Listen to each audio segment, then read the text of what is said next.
Hi friends, welcome to my channel. ഇന്ന് പഴഞ്ചൊല്ലുകളും അവയുടെ ആശയങ്ങളുമാണ് പരിചയപ്പെടുത്തുന്നത്. അകലെയുള്ള ബന്ധുവിനേക്കാൾ നല്ലത് അടുത്തുള്ള ശത്രു.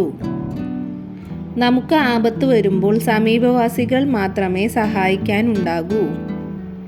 ആലയിലിരുന്നാൽ പുക കൊള്ളണം. ഏതൊരു തൊഴിൽ ചെയ്യുമ്പോഴും അല്ലെങ്കിൽ ഒരു കൂട്ടത്തിൽ ജീവിക്കുമ്പോൾ അതിൻ്റേതായ ബുദ്ധിമുട്ടുകൾ സഹിക്കേണ്ടി വരും. കിണറ്റിലെ വെള്ളം കിണറ്റിൽ കിടന്നു വറ്റണം. നമ്മുടെ വരുമാനം അനുസരിച്ചു വേണം ചെലവഴിക്കാൻ, അല്ലാതെ മറ്റുള്ളവരുടെ പണത്തെ ആശ്രയിക്കരുത്.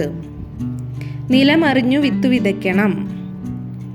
ഓരോ മണ്ണിൻ്റെയും ഗുണമറിഞ്ഞു വേണം അതിനനുയോജ്യമായ കൃഷി ഇറക്കാൻ. ജീവിതത്തിൽ സാഹചര്യങ്ങൾ മനസ്സിലാക്കി വേണം കാര്യങ്ങൾ ചെയ്യാൻ. വാഴ നനഞ്ഞാൽ ചീരയും നനയും. വലിയൊരു കാര്യത്തിനു വേണ്ടി ചെയ്യുന്ന നന്മ അതിനോട് ചേർന്ന് നിൽക്കുന്ന ചെറിയ കാര്യങ്ങൾക്കും ഉപകാരപ്പെടും. ഉടമയുടെ കണ്ണ് ഒന്നാം തരം വളം. കൃഷിയിൽ കഠിനാധ്വാനം ചെയ്യുന്നതിനോടൊപ്പം ഉടമസ്ഥന്റെ നേരിട്ടുള്ള ശ്രദ്ധയും മേൽനോട്ടവും ഉണ്ടായാൽ മാത്രമേ മികച്ച വിളവ് ലഭിക്കൂ.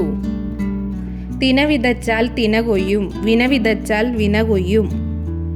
നാം എന്ത് പ്രവർത്തിക്കുന്നുവോ അതിൻ്റെ ഫലമായിരിക്കും നമുക്ക് ലഭിക്കുക.